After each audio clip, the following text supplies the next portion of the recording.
Andrés, de retour du sommet de la COP26. Le président Andrés est rentré au pays dimanche après avoir assisté à la conférence des Nations Unies sur le changement climatique au COP26 à Glasgow, en Écosse. Le chef d'État a pris l'un des premiers vols commerciaux en provenance de l'Europe depuis la réouverture de nos frontières. Rappelons qu'à ce sommet de Glasgow, Andrés s'est engagé à mettre en place une politique de transition énergétique par la vulgarisation de l'énergie verte telle que le bioéthanol. Vous imaginez ainsi donc, chaque année, une famille détruit 1 hectare de forêt afin de subvenir à ses besoins.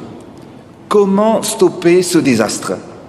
Madagascar plaide pour une transition énergétique en Afrique à travers le financement de solutions alternatives qui se substitueront au charbon de bois en vulgarisant l'utilisation de réchauds à base de bioéthanol et de biogaz pour préserver nos forêts.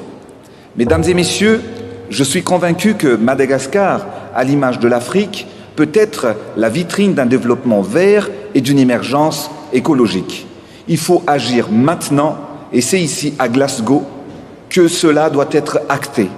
Un seul mot, un seul geste, la volonté suivie d'action changera les choses.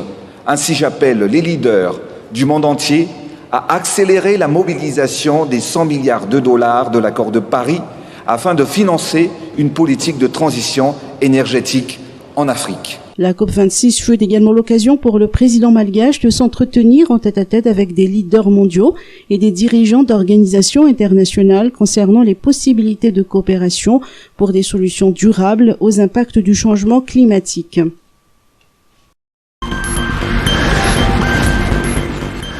Reprise des vols internationaux, arrivée de 640 passagers ce week-end. 400 passagers d'Air France et 240 autres d'Air Madagascar ont débarqué ce week-end à l'aéroport d'Ivat. Roberto Tink, ministre des Transports et de la Météorologie, a précisé que ces 640 passagers viennent tous d'Europe. Le président Andrés, de retour de la 26e conférence des Nations Unies sur le changement climatique COP26, a fait partie des passagers du vol de la compagnie nationale.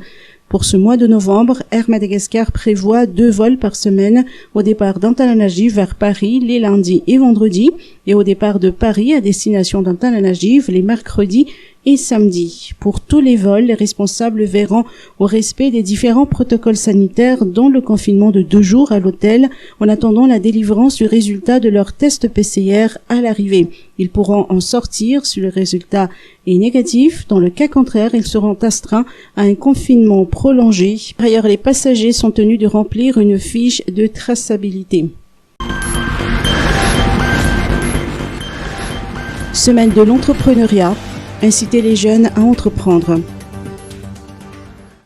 Trouver un emploi décent et adapté à leur profil à la fin de leurs études s'apparente à un parcours du combattant pour les jeunes étudiants fraîchement diplômés. C'est pour mieux orienter les jeunes diplômés dans le choix de leur carrière que le ministère de l'Industrialisation, du Commerce et de la Consommation, en collaboration avec le ministère de la Jeunesse, organise la semaine de l'entrepreneuriat dont le coup d'envoi a été donné aujourd'hui. Entreprendre aujourd'hui, c'est créer l'avenir et l'objectif de cet événement qui se tient successivement dans plusieurs régions du pays du 8 au 14 novembre.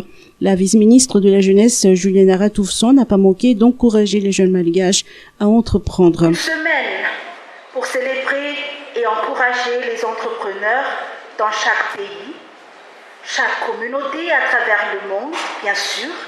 Il existe un événement à célébrer. Les entrepreneurs, notamment les jeunes entrepreneurs, ont aussi le droit d'avoir une semaine consacrée à eux.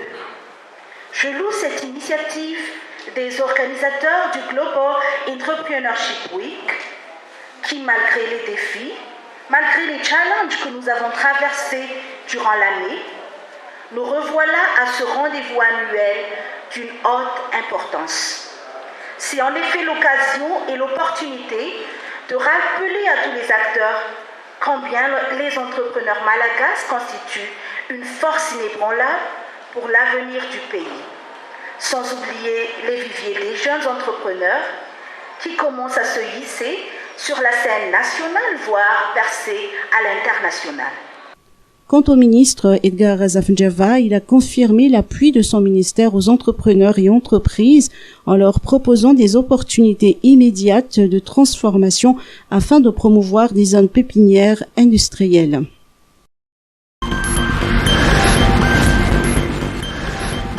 Santé publique, un nouveau CSB2 pour Arrivomam 2.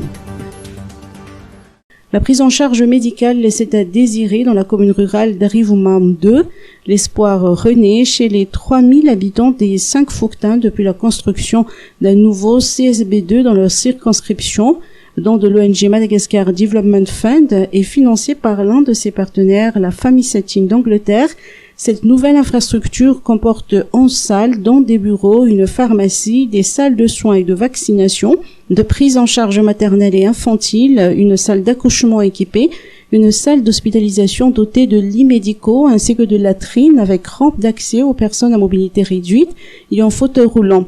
La réduction du taux de mortalité ainsi que l'accès de tous les villageois à des services de santé de qualité grâce à une structure de proximité font partie des enjeux de ce nouveau CSB2. Dans le cadre du partenariat public-privé, le ministère de la Santé publique prend en charge le personnel médical et paramédical ainsi que l'approvisionnement en médicaments et intrants. Le CSB2 d'Avarabat a été inauguré le 6 novembre dernier par les représentants du ministère de la Santé, le député et le maire d'Arrivomam ainsi que de Nicole Donaldson, directeur général de MDF.